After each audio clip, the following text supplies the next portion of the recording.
હું નીલ Joshi વિદ્યાશાળાના digital platform પર આપનું હાર્દિક સ્વાગત કરું છું. તો પહેલાના જે વિડીયો આપણે બનાવ્યા એ પ્રમાણે જોયું કે સ્કોલરશિપની અંદર તમે થોડી બહોત માહિતી મેળવી હતી, પણ ઘણા બધા વિદ્યાર્થીઓનું કહેવું હતું કે સર MYSY માટે ઘણા બધા સવાલો હતા અને થોડું ડિટેલમાં તમે એનો વિડીયો બનાવો. તો MYSY ની જે સ્કોલરશિપ છે એની માટે આપણે ડિટેલ વિડીયો બનાવ્યો છે, બરાબર. તો તમે આ વિડીયોને ધ્યાનથી દેખજો કે એકદમ ડિટેલમાં છે. MYSY ની આખી સ્કોલરશિપ વિશે તમને માહિતી મળી જશે. તો ફરી એકવાર બરાબર અહીંયા આવી જાઓ, ચાલુ કરીએ વિડીયોને વચ્ચેથી સ્કીપ ના કરતા અને ધ્યાનથી સાંભળજો. ઘણા બધા એવા પ્રશ્નો છે કે ઘણા બધા વિદ્યાર્થીઓના મને મેસેજ આવ્યા, યુટ્યુબ પર અમુક એક બે કોમેન્ટ એવી આવી હતી કે જેમાં ઘણા બધા વિદ્યાર્થીઓ બહુ સરસ સવાલો પૂછ્યા છે, બરાબર, કે સર આમાં આ શું હોય કે આમાં શું હોઈ શકે, આટલો કટ ઓફ જાય તો કેટલું, આટલો કટ ઓફ જાય તો શું હોય છે. તો એ રિલેટેડ આપણે વિડીયો બનાવીએ અને આ ટાઈપના વિડીયો આવતા જ રહેશે. અમારી ચેનલને સબસ્ક્રાઇબ કરો, બરાબર, અને તમારા મિત્રો સુધી શેર કરો. ધ્યાન અહીંયા રાખો કે ફ્રેશ વિદ્યાર્થીઓ માટેની લાયકાત, બરાબર. તો પહેલા લાયકાતના ધોરણો શું છે એની ધ્યાનમાં આપણે જઈએ કે લાયકાત કઈ કઈ હોવી જોઈએ. તો MYSY માટે પહેલા તો ધોરણ 10 ની પરીક્ષામાં 80 કે તેથી વધુ પર્સન્ટાઇલ મેળવી લેવા. તો ધોરણ 10 ની પરીક્ષામાં જો 80 કે તેથી વધુ પર્સન્ટાઇલ હોય તો તમે ડિપ્લોમા અભ્યાસક્રમમાં પ્રથમ વર્ષમાં પ્રવેશ મેળવી શકો, બરાબર. તો 80 કે તેથી વધુ પર્સન્ટાઇલ મેળવેલા હોય તો તમે ડિપ્લોમામાં પ્રવેશ મેળવી શકો. ડિપ્લોમામાં અભ્યાસક્રમની પરીક્ષામાં તમારે ડિપ્લોમામાંથી ડિગ્રીમાં જવું હોય તો તમારે મિનિમમ 65%, બરાબર, 65% સાથે પાસ થવું પડે. ધોરણ 12 વિજ્ઞાન પ્રવાહ અથવા સામાન્ય પ્રવાહની પરીક્ષામાં 80 કે તેથી વધુ પર્સન્ટાઇલ, બરાબર, કેટલા 80 કે તેથી વધુ પર્સન્ટાઇલ ધોરણ 12 માં વિજ્ઞાન પ્રવાહમાં, બરાબર, એટલે કે આપણે સાયન્સની અંદર 80 કે તેથી વધુ પર્સન્ટાઇલ મેળવવા હોય તો તમે નિયત સ્નાતક અભ્યાસક્રમમાં પ્રથમ વર્ષમાં પ્રવેશ મેળવનાર વિદ્યાર્થીઓને સ્કોલરશિપ મળે. તો સ્કોલરશિપ મેળવવા માટે 80% કે તેથી વધુ પર્સન્ટાઇલ મેળવવા જરૂરી છે. પણ આ શરત કઈ કન્ડિશનમાં લાગુ પડે છે, કઈ કન્ડિશનમાં લાગુ નથી પડતી, એની માટે ધ્યાન રાખજો. ચોથી કન્ડિશન છે કે તમારા ફાધરની ઇન્કમ, બરાબર, એટલે કે તમારા વાલીની અથવા કૌટુંબિક વાર્ષિક આવક 6 લાખથી નીચે હોવી જોઈએ. જો 6 લાખથી વધારે ઇન્કમ થઈ જતી હોય, બરાબર, તો તમને આ સ્કોલરશિપનો લાભ નહીં મળે. તો બેઝિક નિયમ તો આપણે આ રૂલ નંબર 3 અને 4 ને ફોલો કરીશું કે પહેલી વાત શું કે 80% પર્સન્ટેજની બેટા 80% PR 80% થી વધારે હોવા જોઈએ, પહેલી વાત એ.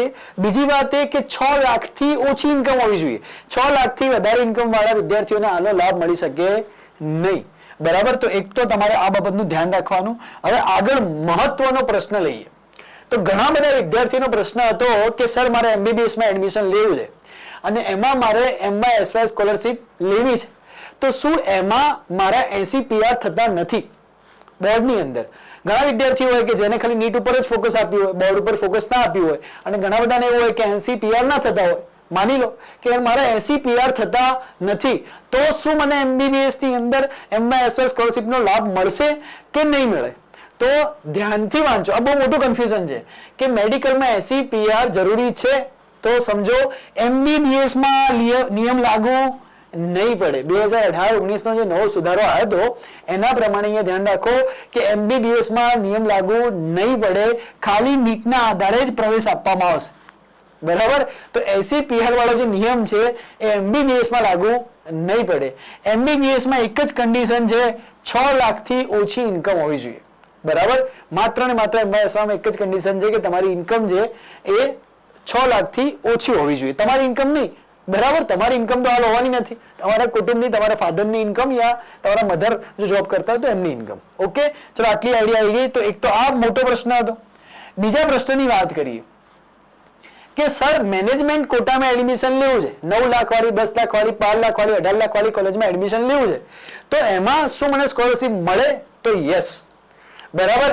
પણ એક રૂલ શું, ઇન્કમ 6 લાખ કરતા ઓછી હોવી જોઈએ, બરાબર. તો ઇન્કમ 6 લાખ કરતા ઓછી હશે તો એમાં પણ તમને સ્કોલરશિપ મળશે. કેવી રીતના કે માની લો કે તમારી 9 લાખ રૂપિયા ફીસ છે એક્ઝામ્પલ તરીકે, તો તમને કેટલી સ્કોલરશિપ મળશે?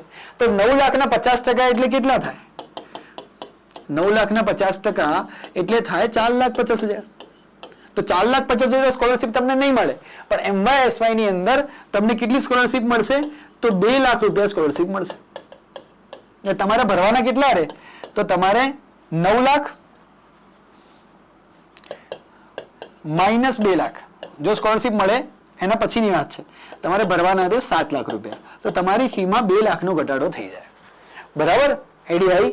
માની લો કે તમારી ફી 3 લાખ રૂપિયા છે. તમારી જે કોલેજની ફી છે એ માન લો કે 3 લાખ રૂપિયા છે. 3 લાખના 50% કેટલા થાય? 3 લાખના 50% થાય 1,50,000.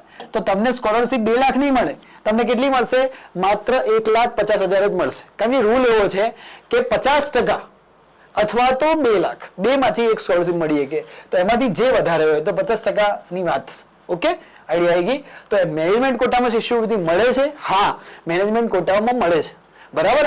અમુક કોલેજો કે અમુક યુનિવર્સિટીના અમુક રૂલ્સ રેગ્યુલેશન હોય છે, પણ એ વાત અલગ છે. પણ મેનેજમેન્ટ કોટાની અંદર તમને 100% શિષ્યવૃત્તિ મળે છે. ખાલી ઇન્કમ કેટલી હોવી જોઈએ? 6 લાખ કરતા ઓછી હોવી જોઈએ. તો આ એક વસ્તુ તમારે ધ્યાનમાં રાખવાની. બીજી વાત કરીએ કે સર આ જે MYSYની સ્કોલરશીપ છે એ કયા કયા કોર્સ માટે લાગુ પડે? માની લો કે મારે MBBS નથી બનવું, બરાબર? મારે વેટરનરીમાં જવું છે, મારે BScમાં જવું છે, મારે એગ્રીકલ્ચરમાં જવું છે, મારે BAMSમાં જવું છે, મારે BHMSમાં જવું છે, મારે ફાર્મસીમાં જવું છે. તો શું એમાં MYSYની સ્કોલરશીપ લાગુ પડે? યસ બેટા, એમાં બી પડે, ડિપ્લોમામાં બી પડે. તો ધોરણ 10, 12 ડિપ્લોમા પાસ કરીને પ્રવેશ લેતા વિદ્યાર્થીઓ અરજી કરી શકે. એમાં કોર્સ કયા કયા છે? તો BA છે, BCom છે, BBA છે, નર્સિંગ છે, બરાબર? પછી ફાર્મસી છે, પછી એગ્રીકલ્ચર છે, પછી મેની મોર વેટરનરીઝ છે, બરાબર? તો ઘણી બધી BAMS છે, BHMS છે, બધાની અંદર સ્કોલરશીપ લાગુ પડે. પણ એ જે સ્કોલરશીપના ધોરણ હોય છે અલગ અલગ હોય છે. હવે કેટલી સ્કોલરશીપ મળે? સર BAMSમાં કેટલી સ્કોલરશીપ મળે? ઘણા બધા વિદ્યાર્થીઓનો પ્રશ્ન હતો. સર BHMSમાં કેટલી સ્કોલરશીપ મળે? આ બધા જે પ્રશ્નો હતા અહીંયા સોલ્યુશન થઈ જશે. વિડીયોને સ્કીપ ના કરતા અને વિડીયોને 100% તમારા જે મિત્રો છે એની સાથે શેર કરજો. બહુ સચોટ માહિતી અને સચોટ ઇન્ફોર્મેશન અહીંયા હું લઈને આવ્યો છું. બહુ સારી માહિતી છે. ચલો ધ્યાન અહીંયા રાખો કે ફરીથી અહીંયા કીધું છે કે ફ્રેશ વિદ્યાર્થીઓની લાયકાત એ તો આગળ આવી ગયું, બરાબર? ચલો કયા કોર્સમાં કેટલી સહાય મળે તો એની વાત કરી. બહુ મોસ્ટ ઇમ્પોર્ટન્ટ કે ટ્યુશન ફીના 50% અથવા મહત્તમ મર્યાદા બે માંથી જે હોય એ તો આપણી વાત થઈ ગઈ કે ભાઈ 9 લાખ હોય તો પછી 2 લાખ મળે, બરાબર? કારણ કે 4.5 લાખ રૂપિયા 50% થાય તો 4.5 લાખ રૂપિયા ગવર્મેન્ટ આપવાના નથી. 2 લાખ જ સુધીની મર્યાદા છે, બરાબર? ને 3 લાખ ફી હોય તો એના 50% એટલે 1.5 લાખ જ મળે, બરાબર? ચલો પહેલી વાત કે જો મેડિકલ અને ડેન્ટલ, મેડિકલ એટલે કે બેટા MBBS અને તમે ડેન્ટલમાં એડમિશન લો, બરાબર, તો તમને 2 લાખ રૂપિયા સુધીની સ્કોલરશીપ મળે. પણ એન્જિનિયરિંગની અંદર વાત કરીએ, ફાર્મસીની વાત કરીએ, આર્કિટેક્ટની વાત કરીએ, એગ્રીકલ્ચર, આયુર્વેદ એટલે ઘણાને ખબર નહીં પડે, બરાબર? BAMS, બરાબર? BHMS, નર્સિંગમાં એડમિશન લો, ફિઝિયોથેરાપિસ્ટ બનો, પેરામેડિકલ, વેટરનરી, આ બધાની અંદર સ્કોલરશીપ કેટલી મળે? તો માત્ર 50,000 જ મળે છે. એટલે ઘણા લોકો વિચારતા હોય કે BAMSમાં સ્કોલરશીપ મળશે પણ કેટલી મળશે? 50,000 મળશે, બરાબર? પછી ઘણા લોકો વિચારશે એગ્રીકલ્ચરમાં મળશે કેટલી મળશે? 50,000 સ્કોલરશીપ મળશે. હવે તમારી ફીસ 10,000 હોય અને તમે 50,000 સ્કોલરશીપની વાત કરો, એવું નહીં હોય બેટા. 10,000 ફી હોય તો ખાલી 5,000 મળશે, બરાબર? ચલો હવે ડિપ્લોમાની વાત કરીએ તો ડિપ્લોમાની અંદર કેટલી મળે છે? 25,000 સ્કોલરશીપ મળે છે, બરાબર? BA, BCom, BSc, બરાબર? BA, BCom, BSc, BBA, BCA, આ બધાની અંદર કેટલી સ્કોલરશીપ મળે છે? 10,000 સ્કોલરશીપ મળે છે. આ પેજનો સ્ક્રીનશોટ લેવો તો લઈ લો, બહુ મહત્વનું પેજ છે. તમને ખબર પડશે કે કયામાં કેટલી સ્કોલરશીપ મળે છે, બરાબર? હવે આપણે જઈએ આગળ, ધ્યાન અહીંયા રાખજો. તો બીજી સહાય બી મળે છે. આ ઘણા વિદ્યાર્થીઓને આની ખબર નથી. તો રહેવા અને જમવા માટેની સહાય મળે. તો પાત્ર ધરાવતા, હવે રહેવા અને જમવા માટેની સહાય ક્યારે મળે? કે માની લો કે તમારી કોલેજ તમે જે સ્થળે રહેતા હોય એ સ્થળથી દૂર છે. માન લો એક્ઝામ્પલ તરીકે વાત કરીએ ગાંધીનગરની, હું ગાંધીનગરમાં રહું છું અને મને કોલેજ મળી છે સુરત, બરાબર? તો ત્યાં હોસ્ટેલ લેવી પડશે, સ્વાભાવિક બાબત છે, મારું ઘર તો છે નહીં. તો ત્યાં મને સહાય મળશે. કેટલી સહાય મળશે? કે પાત્રતા ધરાવતા અને પોતાના વતન અને તાલુકાની બહાર અભ્યાસ કરતા, ધ્યાન અહીંયા રાખજો કે બહાર અભ્યાસ કરતા વિદ્યાર્થીઓને 10 મહિના માટે એટલે કે 1200 પ્રતિ માસ, બરાબર, કુલ 12,000 રૂપિયાની સહાય મળશે, બરાબર? કેટલી સહાય મળશે? 12,000 રૂપિયાની સહાય મળશે. તો એક તો હોસ્ટેલ માટેની વાત થઈ ગઈ, અહીંયા ધ્યાન આપજો કે રહેવા અને જમવા માટેની 12,000ની સહાય મળશે. એના સિવાય બીજી કેટલી સહાય મળશે?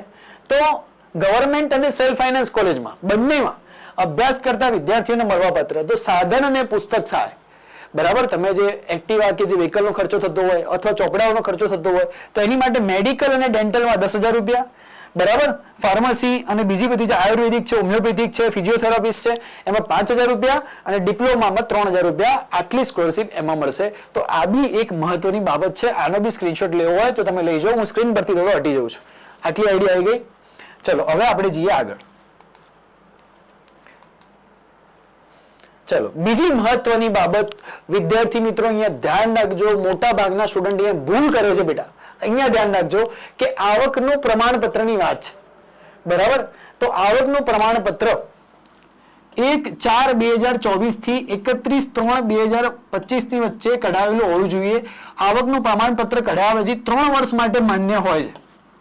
કેટલા વર્ષ માટે હોય છે બેટા? 3 વર્ષ માટે માન્ય રહે છે, બરાબર. પણ આપણે લોકોએ થોડા સજાગ થઈ, પડ્યું હોય છે, માન્ય હોય છે, વાત સાચી છે, પણ તો પણ આવકનું પ્રમાણપત્ર એકવાર કઢાવી લેવું, બરાબર.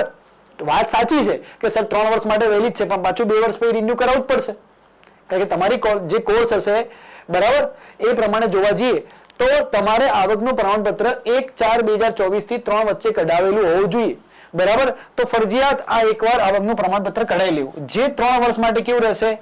માન્ય રહેશે, બરાબર. અને મળવા પાત્ર જે રકમ હશે એ ડાયરેક્ટ તમારા બેંક ખાતામાં જવા થતી હોવાથી બેંક ખાતું આધાર કાર્ડ સાથે ફરજિયાત લિંક હોવું જોઈએ. તો તમારું જે બેંક ખાતું તમે ખોલાયેલું હોય આધાર કાર્ડ સાથે લિંક હોવું જોઈએ. બીજું, આવકનું પ્રમાણપત્ર 1/4/2024 થી 31/3/2025 વચ્ચે કઢાવી દેવાનું, એમ જોઈતી હોય તો. ચલો બીજી વાત કે ઓનલાઈન અરજી કર્યા બાદ 7 દિવસની અંદર અરજી માન્ય, વેરિફિકેશનની વાત આવશે. એ તો વેરિફિકેશન તમને કરવા માટે જવું પડશે, એ વાત અલગ છે. ચલો બીજી મહત્વની બાબત, બરાબર.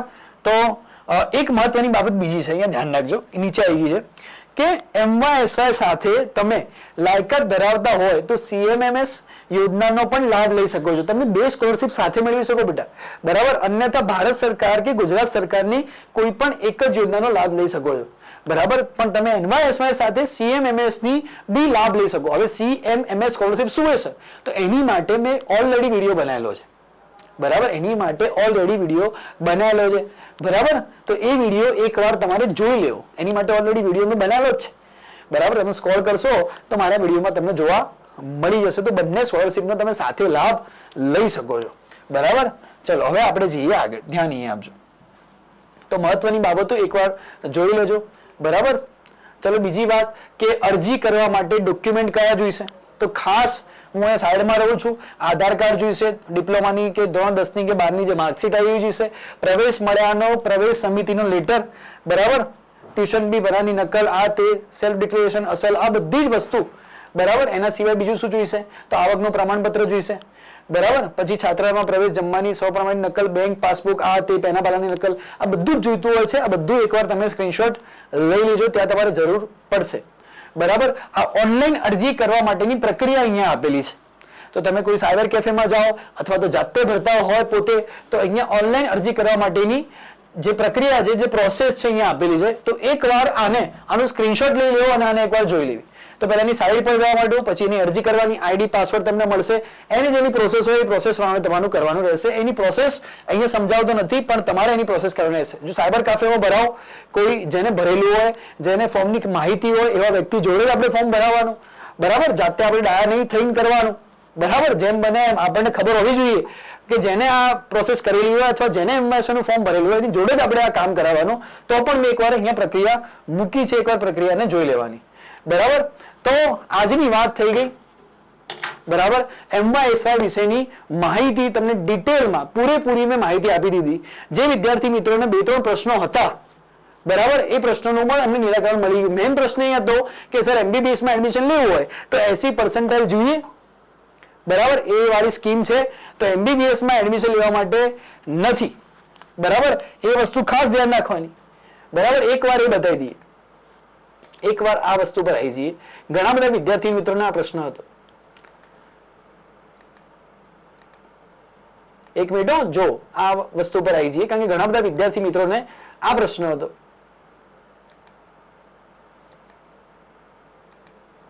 તો એક તો આ પ્રશ્ન હતો કે MBBS માં લેવલ લાગુ પડે તો નહીં પડે, પણ બીજા MBBS સિવાયના કોર્સમાં, હા, એવી પ્રશ્ન હોય ને તો MBBS સિવાયના કોર્સમાં 80% વાળો નિયમ લાગુ પડશે. બરાબર, MBBS માં જ નહીં પડે. બરાબર, MBBS સિવાયના કોર્સમાં, બરાબર, એની સિવાયના જે કોર્સ છે એની અંદર લાગુ પડશે. MBBS સિવાયનો જે કોર્સ છે એની અંદર લાગુ પડશે. MBBS સિવાય, બરાબર, MBBS સિવાયના કોર્સમાં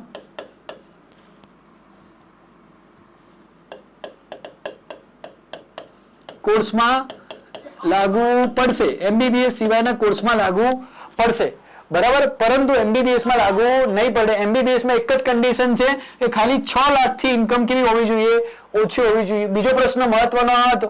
એ હતો કે મેનેજમેન્ટ કોટામાં શિષ્યવૃત્તિ મળે તો મળે, બરાબર, પરંતુ ઇન્કમ કેટલી હોવી જોઈએ? 6 લાખથી ઓછી હોવી જોઈએ. તો અહીંયા આપણે વિડીયોને પૂર્ણ વિરામ કરીએ છીએ. બરાબર, એના સિવાય જો તમારા અંદર કોઈ એવા મૂંઝવતા પ્રશ્નો હોય અથવા તમને કોઈ એના પ્રશ્નો થઈ રહ્યા હોય તો તમે કોમેન્ટ સેક્શનમાં જરૂરથી લખજો. બરાબર, મારાથી બનતા બધા પ્રશ્નોનો જવાબ આપીશ. કોઈ એવો ટોપિક હોય જેમાં તમને કોઈ આઈડિયા નથી આવતી, બરાબર, તો તમે કોમેન્ટ સેક્શનમાં લખીને જણાવશો. તો એના વિશે જરૂર પડશે તો આપણે વિડીયો બનાવવા જેવું લાગશે તો ડિટેલમાં વિડીયો બી બનાવીશું. બરાબર, વિદ્યાશાળા તમારી જોડે જ છે. બરાબર, તો આજે હું નીલ જોશી ફિઝિક્સ એક ઓર માહિતીભર્યો વિડીયો લઈને આવ્યો છું. આના પછી પણ BAMS BSMS નું જે કટ ઓફ રહેવાનું છે એનો વિડીયો આવવાનો છે. બરાબર, જો તમારે BAMS લેવું હોય તો BAMS માં કઈ કઈ લાઈનો સારી છે, બરાબર, BAMS લેવું જોઈએ કે ના લેવું જોઈએ, BHMS લેવું જોઈએ કે ના લેવું જોઈએ, બરાબર, તો એ બધા જ વિડીયો ધીમે ધીમે આવતા રહેશે. તો તમારા મિત્રોને મોકલજો અને 100% સબસ્ક્રાઇબ કરજો, શેર કરજો. બરાબર, જય હિન્દ, જય ભારત.